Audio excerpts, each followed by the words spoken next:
Christian church, and all the people who benefited by it were neurotypicals, and all the neurodivergents were already better off. So you turned a bunch of people into victims who didn't need your help. So they got an excuse to gather together. Well, if you hadn't joined, they would have found another one. So all you did is show an example of yourself becoming a piece of shit.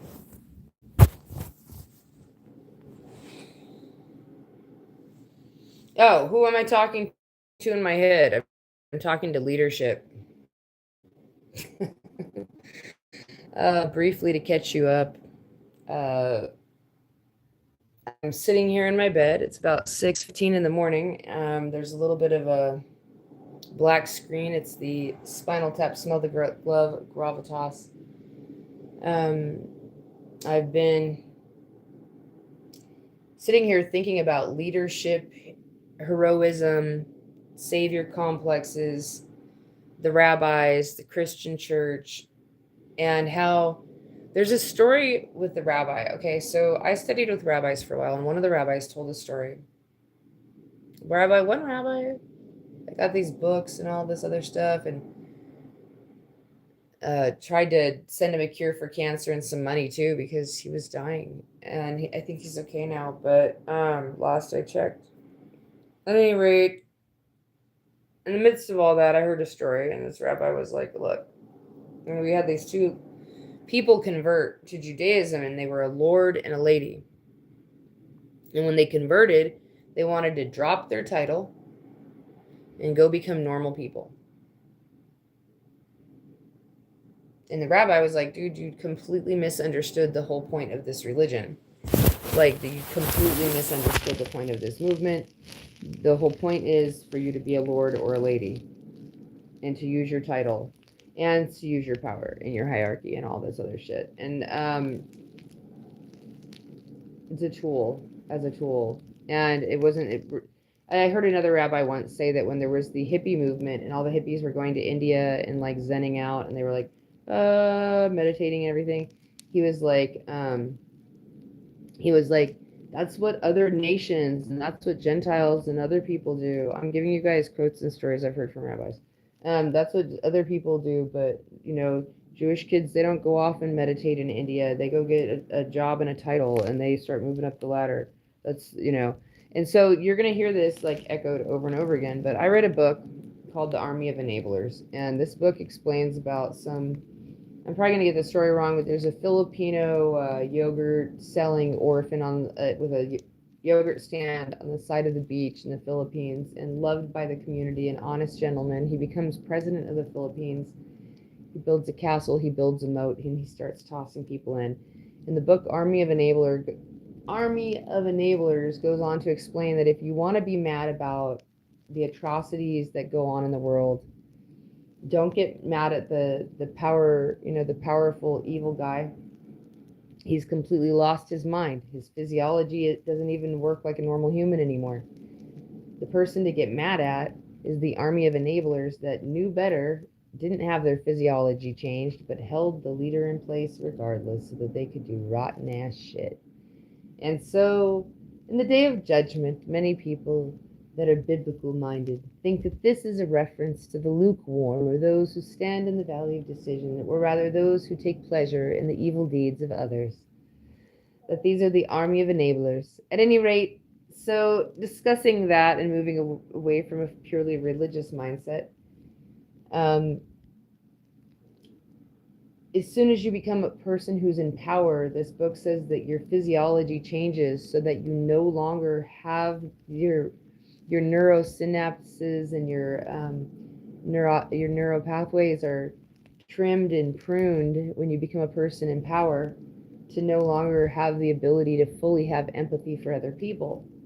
So I was listening to this YouTube video where this guy said there's these audiobooks that come out periodically that are very mysterious. I don't know if AI creates them or what, but the latest one was called The Crimson Key. And one of them, oh my God, hold on.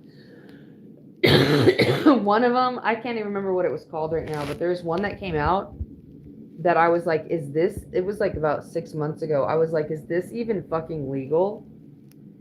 I kept running the stuff it was saying by the AI, and then the AI was like, there's no audiobook called this.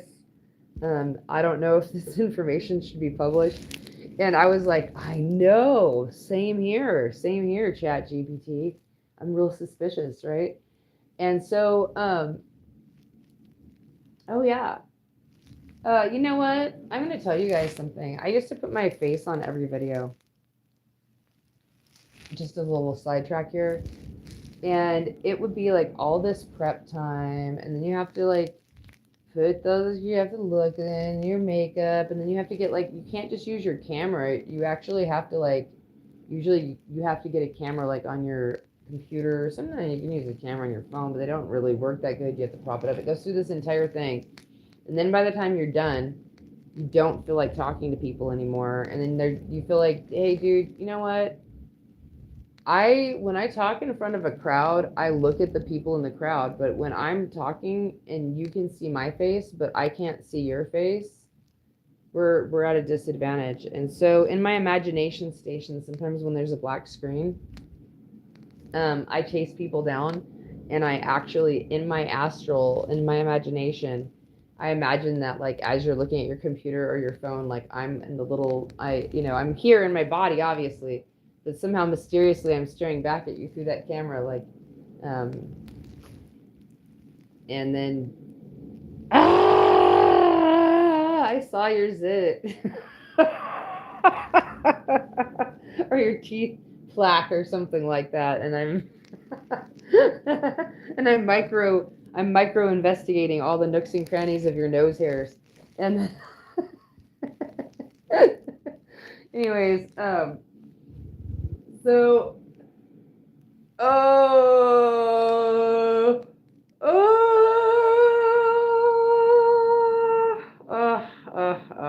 that was a really special yawn. Okay, where were we? Back to the drawing board. Back to the drawing. There's no drawing board. We're just sitting here talking. What were you going on about before that? It was oh my gosh, yeah. Before I set my videos to private, I had a lot of videos with my face on them. Lots of them. But then I realized that in each one I look like a completely different person, and I didn't want people to start to realize that I was an alien shapeshifter who might descend through your chimney perfectly intact and drink your blood in the middle of the night. No, I'm just kidding. I'm totally making it up. Totally making that up. Ha ha ha ha ha. Anyways, so it's the sitting in the dark and having 4 viewers. The power is going to my head. Oh, whenever you turn someone into a hero, I have a saying that I heard in my imagination station, and it's whenever you turn someone into a hero, you turn 10 other people into needless, hapless victims. Needless, hapless victims. And there, we don't need another hero. We don't need another way home. I got the first cold. I have not had a cold in 10 years. Not coronavirus. I didn't catch coronavirus even once. I did not catch a cold for 10 years. And 1 week ago, it's almost gone now, actually. I feel really healthy and vibrant. Now I just have what I call the residual cough. Once I get like going, I get a little clear of the lungs. Till I hawk a good loogie, and I'm doing great. I'll tell you that when I had that cold, the first cold in years, like about that my neighbor, who's my friend, fucking just kicked the bucket from pneumonia. What? Yes. My friend and neighbor, Sheila, just died. Now, people will say, did she die directly of pneumonia? No, what happened was she had pneumonia, and she was supposed to, the doctor said, here, do this, do this, do this. When she went to do it, I'm not criticizing her, but the doctor put her on medication, gave her this stuff and all this, and then I guess he told her to go to the retelling of the story had her waiting in the ER. I don't know if it was hours, but for a while. And then they came out and they're like, the contrast machine's broken. And so she just decided that she didn't really need a contrast and went home for a few days. And then when she ended up going back for her follow-up, they were like, you need to go to the hospital immediately. She went to the hospital. They said she had blood clots in her lungs. And then they were like, we got to treat these blood clots. And one of our neighbors who knows her thinks it's because she had the coronavirus vaccines, because people with coronavirus vaccine, that lady said, sometimes get blood clots. I don't know if it's true or not. I have no idea. Her lungs, when they tried to remove the blood clots from her lungs, she had a heart attack and they couldn't revive her during the procedure. My God. What do you fucking think when you hear this shit? You probably, if you're a listener and you got 11 minutes in, you probably are like, I don't even know Sheila. Well, maybe I should make you know her so that you have an unexplainable sadness as you walk around, because you may have really liked her. Anyways, so Sheila.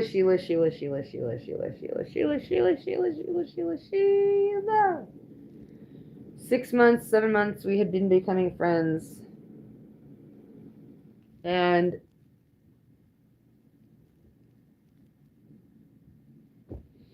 we had been becoming friends, and bam. And then anyways, so yeah, I got the first cold I had caught in 10 years. It came on feeling a little bit like an asthma attack. Like I was perfectly healthy, and I was like, oh, what's this? I don't have asthma, but still.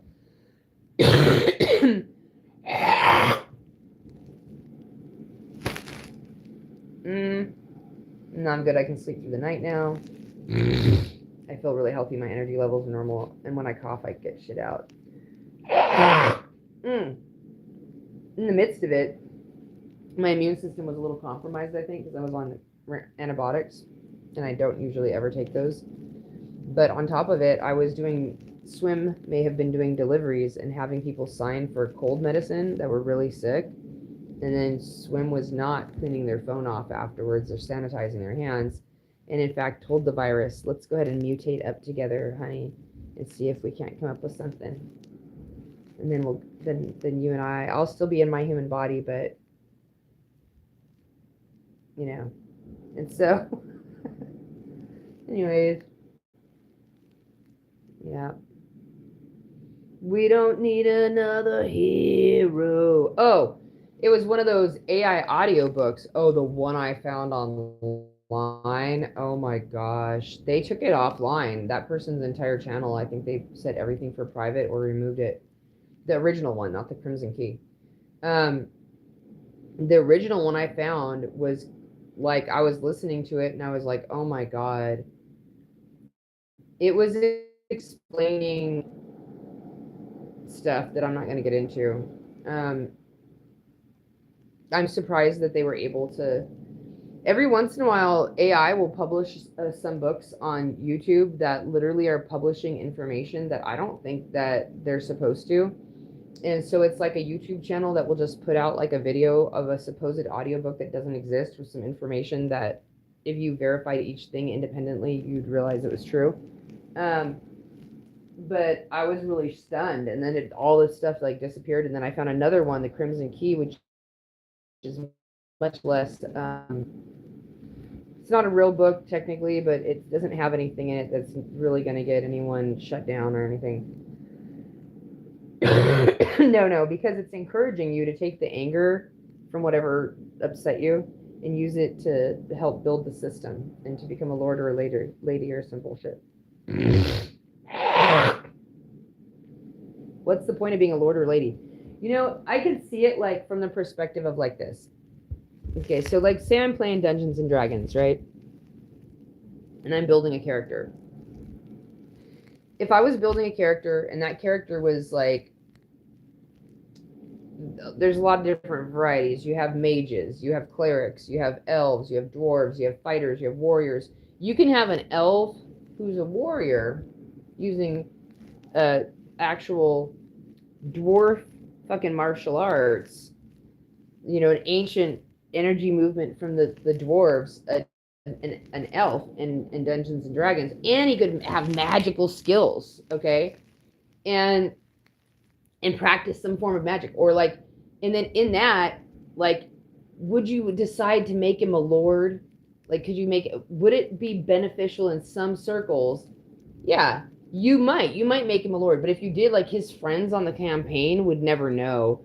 It would be one of those things, like, as they're traveling and they reach this other planet or this other land, and these other people, and then they're gonna get killed all of a sudden, and then somebody's like, "Do you have a Lord of Tyrell here?" And they're like, "Oh wait, shit, the elf over there," and like, he would have never told his friends, but now it turns out, like, oh, and then they get treated really well or some bullshit like that, right? And they get through there. But like, there's not really a good use for being like, so if I was creating a character, though, I wouldn't just make a character that was a lord or a lady. I've got a person who wants to be a normal human here. Let's just turn him into a lord or a lady.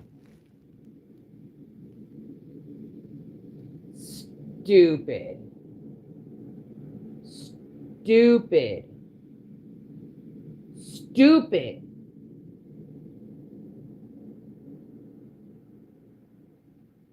Also, if I was playing Dungeons and Dragons, I would not create fucking King David. Stranded in a city, not, maybe in the wilderness, but not in the motherfucking city. Surrounded by religious fucks. And what happens when he buys into the whole power gig in the city? Oh, the next giant comes along, and without a lot of help, he would have had his ass whooped publicly. Oh, yeah. Not that there's anything wrong with that. But he lost his strength in the city, too. Huh. Aw, shucks. And then he became boring and gross and nasty. I wouldn't create that character. As a dungeon master, if I don't have any respect for this, like, I just go, okay, that's somebody's version of a dungeon master guide. The Bible is some other dungeon master playing Dungeons and Dragons who created a different guide to a different choose your own fantasy Dungeons and Dragons guidebook, okay? But in my guidebook, I look at that and I go, shit, if I had a character like David, he would be in the wilderness or he would have his head lopped off. We'd come up and we'd have other characters we'd play instead. I would not want to follow a fucking storyline where that motherfucker is surrounded by fucking idiots all day long, sitting there in the fucking, that makes you want to cry. What kind of idiot wrote this shit?